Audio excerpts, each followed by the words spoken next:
So today we're going to break down one of the most powerful communication systems ever created. But here's the thing, it wasn't designed in some corporate boardroom. It was forged by an icon who took what the world called her greatest weakness and turned it into her global superpower. And that young anchor was, of course, Oprah Winfrey. That single moment of professional failure became the very catalyst for a revolution in how we connect.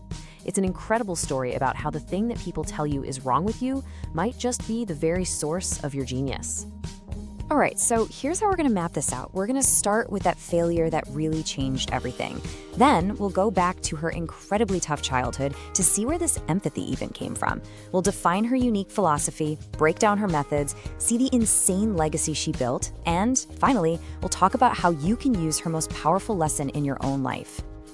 Okay, let's dive right in. We're starting at what felt like the end of her old career, but was actually the explosive beginning of her new one.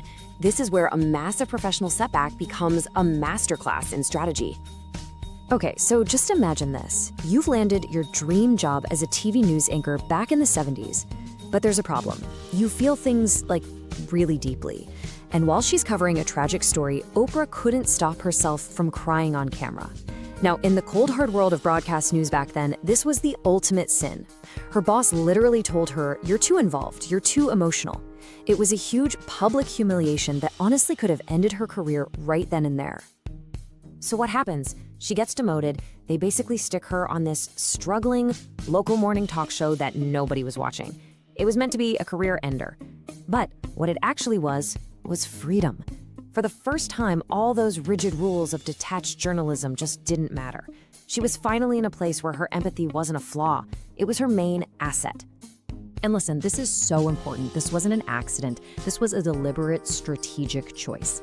She decided, you know what? I'm done apologizing for my empathy. And instead, she built her entire career around it. She made this incredibly brave decision to lead with her feelings, betting that a real human connection would be way more powerful than any polished, distant reporting. And wow, did that bet pay off? But where did this seemingly endless well of empathy even come from? Well, to really get her professional genius, we have to look at her personal story. Her ability to connect wasn't something she learned in school. It was forged in pain. Oprah's childhood was just filled with hardship. I mean, born into deep poverty in rural Mississippi, her early years were all about instability. But the deepest trauma hit when she was just 9 years old, when she endured repeated sexual abuse.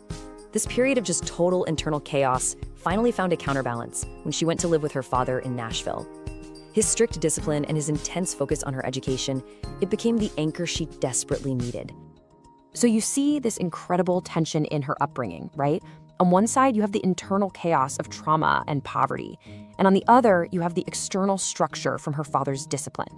And it was that exact combination that created her unique strength.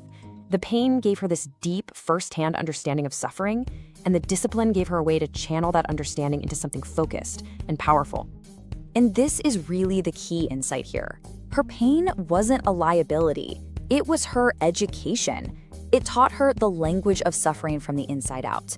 This gave her an almost supernatural ability to connect with the pain in other people, because she'd lived it. She didn't see her trauma as just a scar, but as the actual prerequisite for the work she was put on this earth to do.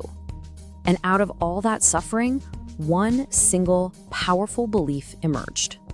And it became the cornerstone of her whole philosophy. She realized that what unites every single one of us, underneath everything else, is this deep, universal desire to be seen, to be heard, to be acknowledged. That simple truth became the psychological bedrock of a media empire. So with that belief as her foundation, she built a revolutionary mindset that was going to completely turn the media world on its head. Let's really dig into this philosophy. It was a conscious rejection of every single rule she was taught when she started out. She called it radical relatability. Now, this isn't just about being nice or friendly. No, it's a strategic belief. It's an argument that the old way of having influence, being the detached, objective expert, is actually flawed. She proposed that real, lasting influence comes from creating the deepest possible human connection you can with your audience and your guests. And the actionable heart of this whole philosophy is a simple but really profound principle. Lead with the core. This is the absolute key to unlocking radical relatability.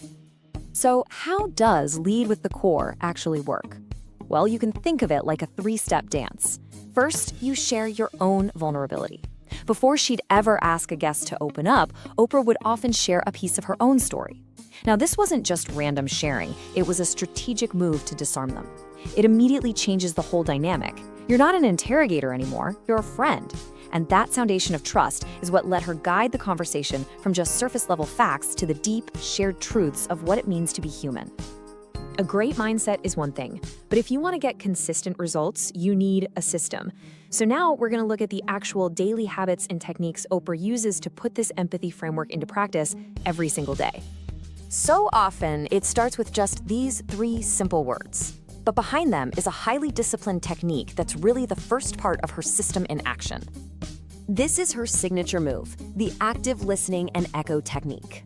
Seriously, watch any of her interviews and you will see this constantly. Her focus is absolute. Unwavering eye contact, open posture. She's not just waiting for her turn to talk. She is absorbing everything. And then she masterfully reflects back the core emotion that she's picking up on. Phrases like, "I hear you," or "that is the truth." They're so much more than words. They're powerful signals of acceptance that create the safe space for her guests to share their deepest truths. But her mastery in the interview chair, that's only half the story. It's all powered by a very disciplined, very private ritual that happens long before any cameras start rolling. This is her intention ritual. It's a daily practice of meditation, journaling, and spiritual reading. And look, this isn't about just relaxing. It is a vital professional tool. It centers her, it quiets all the noise in her head, and it lets her set a clear, non-judgmental intention for every single conversation. This is the engine that fuels her empathy. It ensures she can be that calm, steady anchor for her guests, no matter how intense their stories are. So, you've got this powerful mindset. It's backed up by a daily system. What does that actually create? Well, it creates a legacy that completely transformed media, culture, and our very idea of what a celebrity could even be. And the result of this empathy-first approach? A media empire worth billions of dollars. Oprah proved that vulnerability isn't just some soft skill, it is a wildly profitable business model. She showed everyone that in today's world, genuine human connection is the most valuable currency there is. This led to something called the Oprah effect, a term people came up with to describe her incredible power to move markets and shape pop culture. Her book club is the perfect example. When Oprah put her stamp on a book, it didn't just sell a few copies, it became a national phenomenon. And this wasn't just smart marketing. It was the result of building a true community of followers, not just an audience of consumers. People trusted her because they felt like she genuinely saw them. This is a perfect example of what Oprah herself calls divine reciprocity. It's this belief that when you put purposeful, connection-driven work out into the world gives back to you in abundance.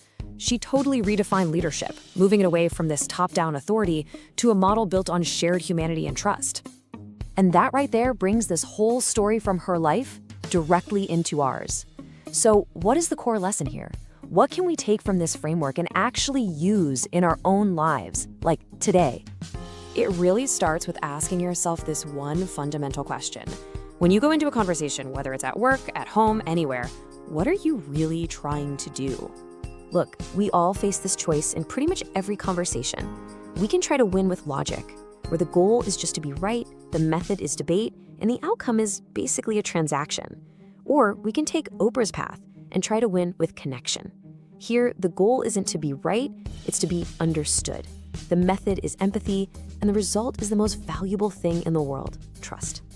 So this is the big takeaway. It's a call to action to consciously shift your goal in your next important conversation. Just resist that urge to win the argument. Instead, make it your mission to win the connection. See every single conversation as an opportunity not to prove a point, but to practice the art of shared humanity. Oprah Winfrey's story is just this powerful reminder that our deepest wounds can truly become our greatest strengths. At her core, she was a woman who used her own pain as a bridge to connect to the pain of others. Her real power was never in the fame or the money, but in her courageous vulnerability. The empathy framework she built created a legacy of trust and influence that's just unparalleled. And the lesson for all of us is so profound. When you lead with empathy, when you commit to our shared humanity, you automatically become the most trusted person in the room.